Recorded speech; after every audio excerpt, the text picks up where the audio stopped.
हरे कृष्णा। सभी वैष्णव भक्तों के चरणों में दंडवत प्रणाम। कैसे प्रकट हुए श्री राधा रमण लाल जू।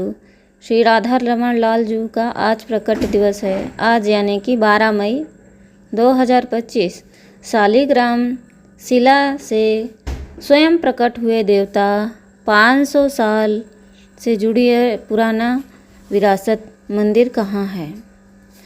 पूजा के उच्चतम मानक हैं। राधा रमण मंदिर की स्थापना गोपाल भट्ट गोस्वामी ने की थी।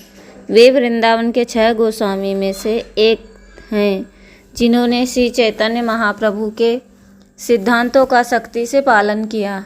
यह सुंदर देवता शालिग्राम शिला से स्वयं प्रकट हुए हैं और उनके चेहरे पर रहस्यमयी मुस्कान है।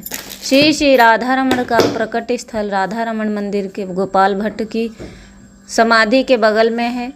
गोपाल भट्ट गोस्वामी ने इस मंदिर का निर्माण करवाया। वर्ष 1542 में वैशाख अप्रैल मई के महीने में पूर्णिमा के दिन भगवान की स्थापना की गई थी। हर साल इसी अवसर पर भगवान को दूध और अन्य कई चीज़ों से स्नान कराया जाता है। गोपाल भट्ट गोस्वामी की अन्य शालिग्राम शिलाओं को भी पूजा की जाती है। गोपाल भट्ट की समाधि राधा रमण मंदिर के प्राकट स्थल के बगल में स्थित है।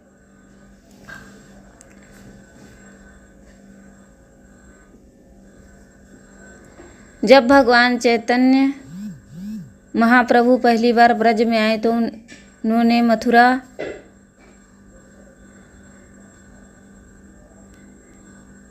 में एक ब्राह्मण के घर पर रुके। राधा रमण लाल जू का मंदिर श्री गौड़ीय समाज के सबसे प्रसिद्ध मंदिरों में से एक है और श्री राधा रमण जी उन विग्रहों में से एक हैं जो कि अब वृंदावन धाम में भी स्थित हैं। ऐसा कहा जाता है कि अन्य विग्रहों की वृंदावन छोड़कर जयपुर चले गए थे, लेकिन श्री राधा रमण जी कभी वृंदावन छोड़कर नहीं गए। 1532 ईस्वी में यह यहीं पर विराजमान है। मंदिर के दक्षिण में श्री राधा रमण जी का प्रकट स्थल और गोपाल भट्ट गोस्वामी जी की समाधि स्थल है। कहा जाता है कि गोपाल भट्ट गोस्वामी जी ने ही राधा रमण के विग्रह को प्रकट किया था। एक बार श्री गोपाल भट्ट गोस्वामी जी अपनों प्रचार यात्रा के दौरान गंडकी नदी में स्नान करने कर सूर्य भगवान को अर्घ्य दे रहे थे। तभी उनकी हथेली में शालिग्राम भगवान की एक अद्भुत शिला उनके हाथ में आ गई। जब गोस्वामी जी दोबारा अर्घ्य लिया तो पुनः एक और शिला उनके हथेली में आ गई। इस प्रकार 12 बार करते हुए 12 शालिग्राम शिला उनके हाथ में आई। फिर गोपाल भट्ट गोस्वामी जी सभी शिलाओं को लेकर वृंदावन धाम आ गए और यहाँ पर आकर यमुना नदी के केसी घाट तट पर नज़दीक एक कुटी बनाकर सभी शिलाओं को वहाँ विराजित कर श्रद्धा भाव से पूजा अर्चना शुरू कर दिए। एक बार वृंदावन की यात्रा निकले हुए एक सेठ जी वृंदावन में स्थित सभी श्री विग्रहों के लिए विभिन्न प्रकार के महंगे महंगे वस्त्र और आभूषण दिए और उन्होंने श्री गोपाल भट्ट गोस्वामी को वस्त्र और आभूषण भेंट कर दिए। परंतु जब बात श्री शालिग्राम जी की आई तो वे सोचने लगे कि श्री शालिग्राम जी को कैसे वस्त्र धारण कराएं और गोस्वामी जी मन में भाव आ गया कि अब मेरे भगवान भी अन्य विग्रहों की भांति होते तो मैं इनको अनेक प्रकार से उनको सजाता और उनको अलग अलग आभूषण वस्त्रों धारण करता और उनको मैं झूले में बिठाकर झूला झूलाता। पूरी रात श्री गोस्वामी जी को यही सोचते सोचते नींद नहीं आई। सुबह हुई, जब थोड़ी सी नींद सोने के बाद उनकी आँख खुली तो पूरी तरह आश्चर्यचकित रह गए। उनकी नींद खुली तो उन्होंने देखा कि शालिग्राम शिला जी साक्षात त्रिभंग ललित त्रिजुट त्रिभुज मुरलीधर श्याम जी रूप में बैठे हुए हैं। जिस दिन ये सब घटित हुआ उस दिन 1599 विक्रम संवत वैशाख शुक्ल पूर्णिमा का शुभ दिन था। यथाशीघ्र श्री गोस्वामी जी उठे। उन्होंने पहले अपने भगवान के विशेष रूप से श्रृंगार किया, उनका सेवा भाव किया। उसके बाद श्री गोस्वामी जी ने अपने सभी बड़े व गुरुजनों को बुलाया। राधा रमण जी के प्रकट उत्सव पूरे श्रद्धा भाव से मनाया। भगवान राधा रमण जी गोस्वामी जी के आवास के निकट एक पीपल के पेड़ के नीचे प्रकट हुए थे। यह वही दिव्य स्थल है जहाँ करीब 45,000 वर्ष पूर्व भगवान श्री कृष्ण का एक रास के दौरान श्री राधा जी से समाधि लिए ले लिए थे, परंतु गोपाल भट्ट गोस्वामी जी के निवेदन पर फिर से उसी जगह विग्रह के रूप में प्रकट हुए। जब भगवान श्री कृष्ण उस स्थान में भिन्न हुए तो राधा जी ने उन्हें रमन के नाम से पुकारा। फिर उनको सब राधा के रमन के नाम से जानने लगे। इस प्रकार गोपाल भट्ट गोस्वामी जी ने उनका नाम राधा रमण रख दिया और यही श्री राधा रमण जी का विग्रह आज भी श्री राधा रमण मंदिर में श्री गोस्वामी जी के समाज द्वारा व वंश द्वारा सेवित किया जा रहा है। और वैशाख शुक्ल पूर्णिमा को पंचामृत से अभिषेक कर हर साल प्रकट उत्सव मनाया जाता है। और गोपाल भट्ट गोस्वामी जी जिन अन्य शालिग्राम जी 11 शिलाओं की सेवा की थी वे सभी ऐसे मंदिर स्थित हैं, इसी मंदिर में स्थित हैं। राधा रमण जी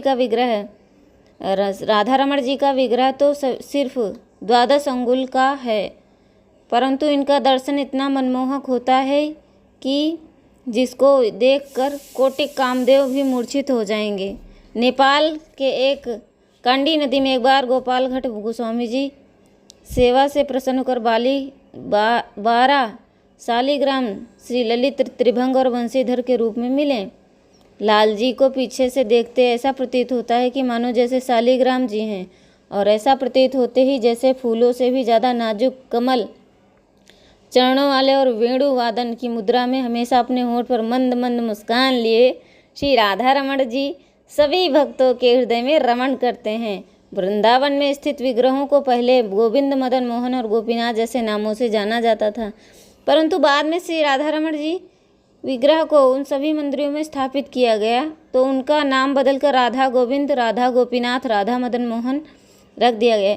लेकिन श्री राधा रमण भगवान केवल एक ही रूप में राधा और कृष्ण जी हैं, जिससे ये साफ होता है कि उनके साथ राधा रानी का कोई अलग विग्रह नहीं है। लेकिन राधा जी के पवित्र नाम की पूजा कर उनके वाम भाग में की जाती है। राधा रमण जी के बारे में एक दिलचस्प कहानी है कि श्री कृष्ण के विग्रह के अलावा किसी और विग्रह में बांसुरी नहीं पकड़ते। इसका कारण गोस्वामी समाज द्वारा बनाया गया है। यह विग्रह बहुत छोटा है और हल्का होता है और ना ही किसी सतह पर टिका है, अतः अगर उनको ऊंचाई पर बिठाएं तो फिर गिर भी सकते हैं। इसीलिए भोग लगाते समय हर बार हाथ से बांसुरी को निकालना पड़ता है, जिसके कारण उनके हाथ में खरोंच आ सकती है। इसीलिए उन्हें भाव में बंसी बजाते हुए देखते हैं और इसीलिए बंसी को हमेशा उनके नज़दीक विराजित करके ताकि बंसी हमेशा उनके साथ रहें। राधा रमण जी के विग्रह के बारे में कुछ खास बातें। राधा रमण जी के बारे में खास बात यह है कि विग्रह 3 विग्रहों में मिला हुआ है।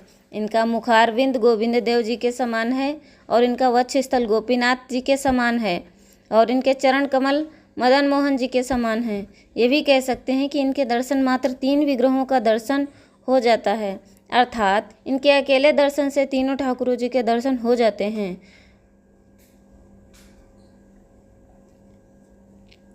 मंदिर का इतिहास। श्री राधा रमण मंदिर एक बहुत प्राचीन एवं और ऐतिहासिक मंदिरों में से एक है माना जाता है।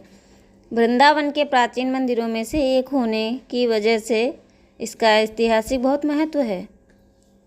और इस मंदिर में जुड़ा एक बहुत रहस्य वाली बात है कि ऐसा माना जाता है कि मंदिर के रसोई घर में 500 वर्षों से भी अधिक पहले से लगातार आग जल रही है और ये वही आग है जो मंदिर के निर्माण के समय जलाया गया था।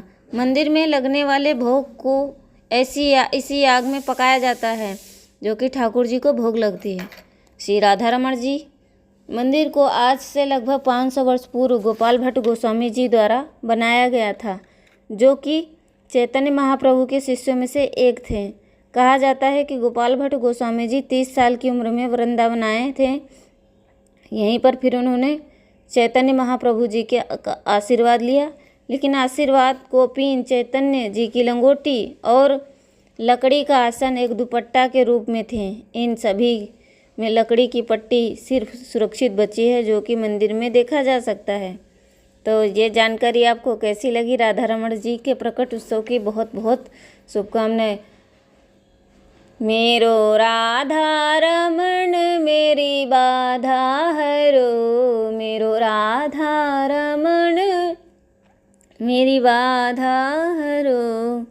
ब्रज जन प्रियतम बालमुकुन्दं राधारमणं हरे हरे। श्री श्री राधा रमण लाल जो की जय। जगत गुरु श्रील प्रभुपाद की जय। अनंत कोटि वैष्णव भक्तवृंद की जय। हरे कृष्णा।